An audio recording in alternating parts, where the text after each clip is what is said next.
Hey everyone, my name is Lizzie, and today we'll be comparing mashed fruits against juice boxes.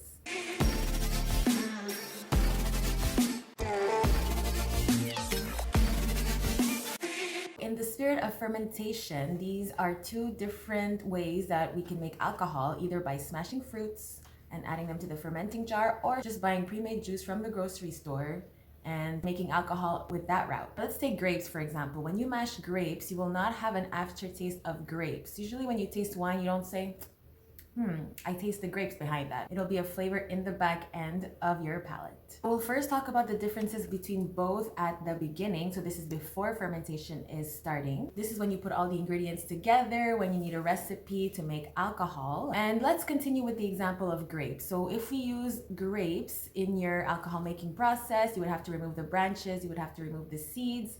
And if you're making white wine, you also have to remove the skins of the red grapes. You only need the inside, or you can use green grapes as well. And you need to squeeze all the juices from the red wine and separate them from the skins using a thin sanitized cloth. If you want to make red wine, you leave the skins of the red grapes and voila. On the other hand, if you decide to go with juice from the grocery store, it's quicker. You don't need to remove the branches. You need less of it because the grapes, let's be honest, you have to squeeze the juices and some are not as juicy as others.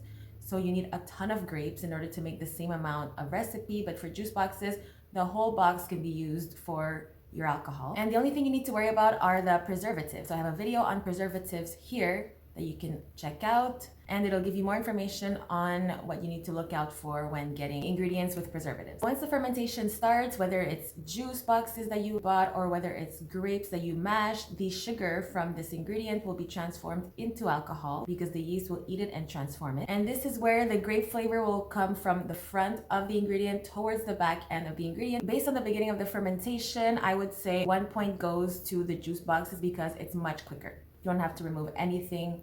It's ready as is. Now, towards the middle of the fermentation, you have nothing to add. You don't need to add extra grapes in the fermenting jar. You don't need to add more juice because this will not have an effect on taste. It won't make it more grapey. It won't make it fruitier because all these new ingredients that you're adding to the fermentation jar, all their sugars will be eaten by the yeast to produce more alcohol. It has no effect on taste. And for those dedicated people out there who kept their skins, they would stir the skins inside the fermentation wash every single day in order for the top part of the sugar to be eaten by the yeast as well. So nothing is left out. This is because the skins will float on top of your fermentation jar and the yeast will not reach the top part of those grape skins.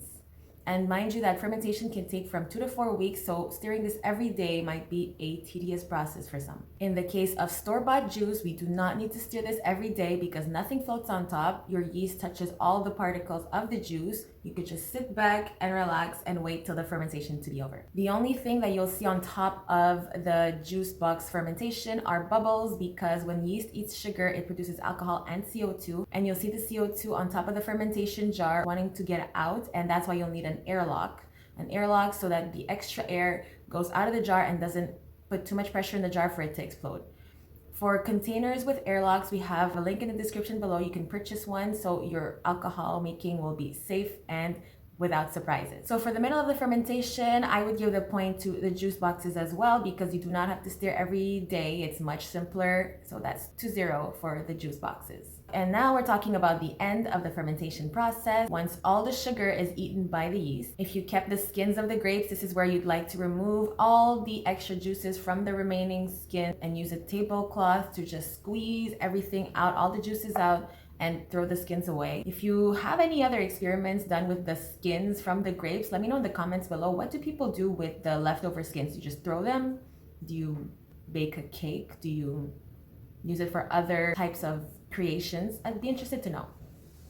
And if you're using another fruit other than grapes, let's say bananas, for example, you'd like to remove all the solids after the fermentation and do not bottle any solids because this will affect your taste and the texture of your alcohol, and you want it to be smooth with a hint of flavor, not actual pieces of fruits inside your alcohol. And if you'd like to join our experiments in our classes, there's a link in the description below. You can book a class and we make different alcohol based on different fruits. We use different types of yeast, sugar, and we also teach you the step-by-step process on how to make alcohol from scratch using the most basic ingredients that you can do from the comfort of your own home. If you're interested, there's a link below in the description and you can book a class today. Now heading back to after the fermentation process, once I bottled my alcohol and I added fruits at the end, I added apples to be exact, and the apples gave it a rotten flavor taste. It tasted like rotten apples once I put it in, and these are apples that I've soaked in lemon, so it's supposed to preserve them longer, but the taste of brown apples still infiltrated into my alcohol. It was not good. On the other hand, if you want to add juice after your fermentation is done, this would be like diluting your alcohol. It's comparable to when you mix your alcohol with a chaser like sodas or